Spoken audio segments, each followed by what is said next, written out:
Do you believe Lamar Jackson has the right pieces around him?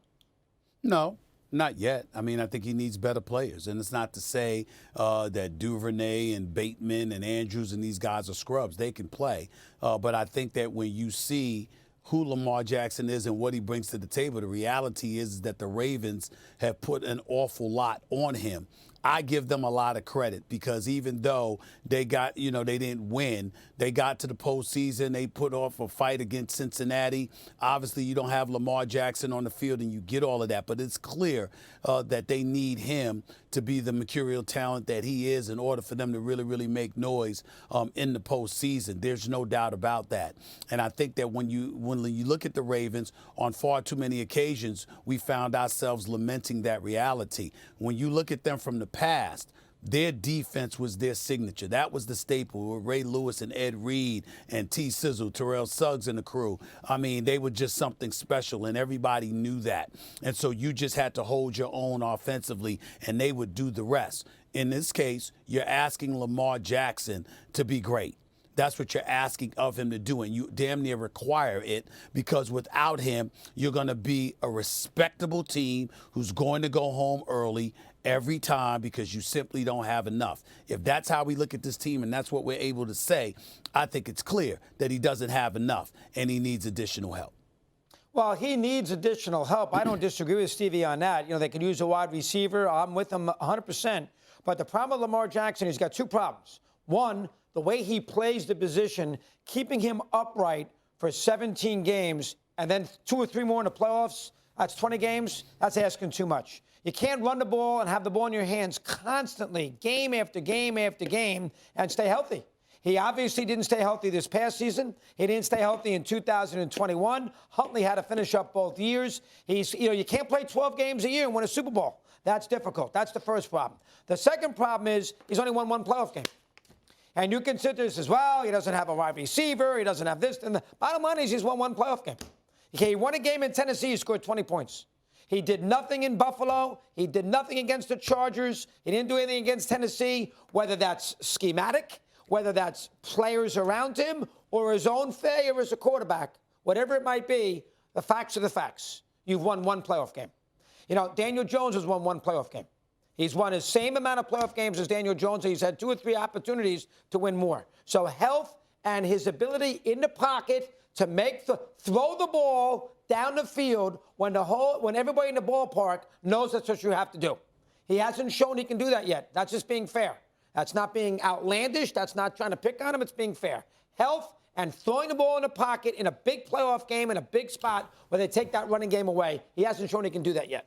Well, he hasn't shown he could do that yet. That's fair enough. But when we look at how sensational his talents are, we can fantasize. We can use our imagination, doggy. We can tickle it a little bit and recognize the fact that if you've got better playmakers or, on the football field with you, imagine how that can open things up. Imagine when you don't get up there to load the box because you got to worry about elite receivers that you've got to double and triple team. Or imagine what that could be like if you had, I'm certainly not throwing any shade on Mark Andrews because I know the brother can play, but he's no Travis Kelce.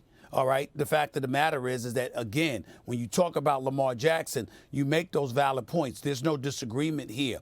But the real question is, has he shown you enough as a talent for you to be able to say, if he had better weapons, he'd be even more special? I think you have. I think he's shown you enough where you can sit up there and say, yo, Baltimore Ravens, can you get the brother additional help? Can you do that? And again, Devin Duvernay, not Ava Duvernay, Devin Duvernay, not Ava. All right, we talk about Duvernay along with Bateman, along with Andrews. Sure, they can play. But you still find yourself, and let me not throw out Dobbins, because Dobbins was absolutely right when he pointed out how does John Harbaugh not get him the football? How do you not rush the football more? Why are you giving it to a quarterback to make that play? That was the job of a running back. You should have given him the ball. You didn't give him the ball in the second half. He was absolutely right about that, and that really changed the game for them against Cincinnati. But in the end, again, it's really about Lamar Jackson. Although you have those questions and they are legitimate ones, have you seen enough to sit up there and say, if this brother had better weapons, he'd be even more lethal? I've seen enough to make me say that. Yeah, incomplete would be my answer. I think Stevie could be right. Yeah. But I got to see more. I'm not going to assume if you give him Devontae Adams, all of a sudden Baltimore is a Super Bowl You always favorite. have to assume. But you know who did Can't assume silence that. the critics and who did do that and show us he can throw the ball down the field? This Hurts. Jalen Hurts. Yes, he did. Right? I agree with that. Right? Excellent point. Stevie, she should be sitting over there. You should be here. That's a great point, Molly. No, That's the I'm point right. I made. I don't- She I don't brought wanna up the sit over A.J. there. Brown, Jalen Hurts, but generically, that's the point I made. In terms of Patrick Mahomes, Joe Burrow, and then Jalen Hurts. So I'll start with you, Doug. Do you think it's fair that Hurts is a top 3 quarterback right now in the league? That's too high. I don't care what Snoop says. That's too high. You can't put him over Josh Allen, who has been around for 2 or 3 years now and has won some playoff games. This year, not good, but you can't put him ahead of Josh Allen. And I am still going to give Rodgers the benefit of the doubt. I still think he's got plenty of football left. This year, not great, but I think plenty of football left, and I have to put Rodgers ahead of him, too. I think if you want to say 5, that's fine. I can't put him third, and you got to do it more than 1 year. All right? I mean, Burrow's done it a couple of years now. Allen's been around 3 or 4 years. Because I know you'll know this. What was Rodgers' playoff game where he had that kind of performance? Well, like he what won Jalen Hurts did. Well, he won a Super Bowl. Yeah, but I'm just He saying, was great in the game. those kinds of numbers. He scored, well, against Arizona, he lost the playoff game 51-45. I don't know what his numbers were. Rodgers is still, I'm sorry. If you had a game to win for your life, I'm still taking Rodgers over Hurts. And you're taking Josh Allen over Hurts. I still am. But again, he's only done it for 1 year. And Hurts played great the other day. Everybody knows he played great. But I am not going to put him top 3 after 1 season. I got to see it again. So I don't think it's a crime to put him 5. I'll put him 5 right now and 3. And you cannot put him over Josh Allen. Josh Allen's performance last year in Kansas City in that playoff game was out of this world. Hurts did not play on the level that Allen played against the Chiefs. One thing about Hurts, let's be fair. One thing about Hurts, 2 drives in the second half, they needed to do something. He kicked a field goal at 24-21. They did not score. And he went 3 and out in the fourth quarter at 28-27.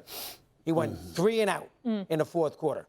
1 year, they didn't win the game. I got to put them 5. I'm not putting them 3. Stephen A., are you with Dog or Snoop Dogg? No, of course I'm not with Mad Dog. Dog? Of course I'm not with Dog. I mean, what else is new? But what I will say, in fairness to Doggy, is like when Ryan Clark, myself, and Dan Orlovsky were addressing that point on Monday, Doggy, we omitted the veteran quarterbacks like in Aaron Rodgers. We understand that over a sustained period of time, he's been great, et cetera, et cetera. We were moving those guys aside. We were talking primarily about the young quarterbacks. We weren't comparing one season by Jalen Hurts to more than a decade of excellence by other quarterbacks like Aaron Rodgers. So that was not a part of the equation, just so you know. Number 2, I would strongly advise you, Doggy, if you could, to get my brother, Snoop Dogg, on your show. Let me assure you of something. The brother knows his football. He knows his football.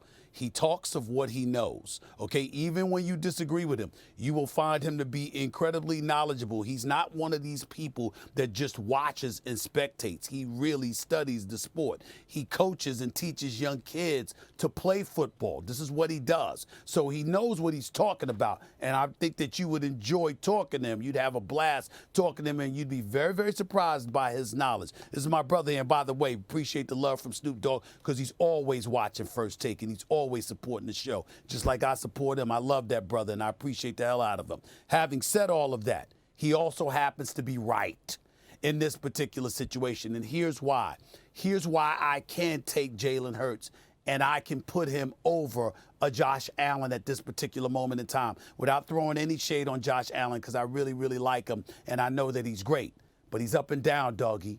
He's not risk averse. A matter of fact, I would dare say think of him as a younger version of Brett Favre. He'll take chances, okay? And sometimes those chances cost you. There's at least 2 or 3 games, particularly the game against Miami, that comes to mind. He didn't show up in the postseason against Cincinnati. That comes to mind. There were games this year where he was less than himself because he took chances, because he made throws that he shouldn't have made. He blew a game against Minnesota.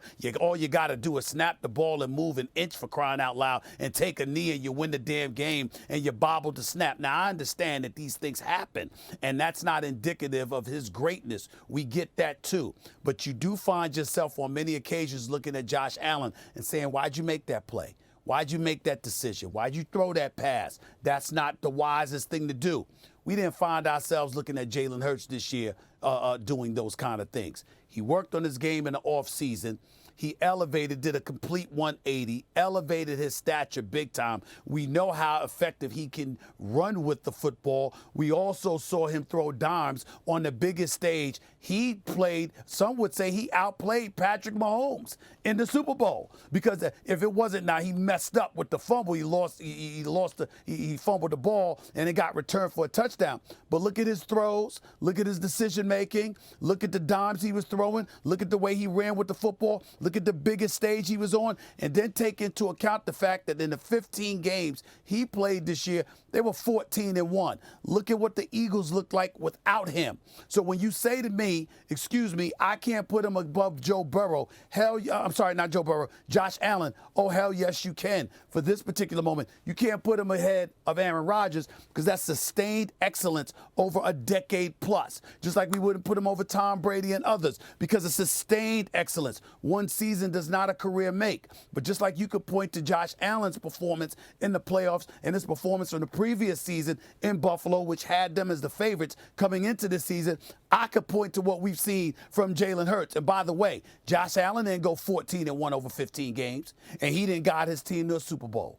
That was Jalen Hurts. I can't put Jalen Hurts over Josh Allen at this particular moment in time, and I will. Boy, you guys have short memories. Did we not see Josh Allen last year? No, Stephen A., I want you to answer that, though, because you brought up that playoff game, Josh Allen's epic playoff game. Who played better? Was it Josh Allen last year, or was it this game, this Super Bowl, for Jalen Hurts? Oh, for me personally, I thought it was Jalen Hurts. Oh, come on, Steve. Stephen A., you were lauding that performance by Josh Allen last year. Come on. No, I apologize. You're talking about the one game against Kansas City? Yes. Yes. Oh, yes. No. I apologize. No. I'd give that edge to Josh Allen. He was fantastic. But it was the second half going nip and tuck against Patrick Mahomes, the second half. I'm looking at Jalen Hurts and what he's done throughout the season and in the playoffs. Thanks for watching ESPN on YouTube. For live streaming sports and premium content, subscribe to ESPN+.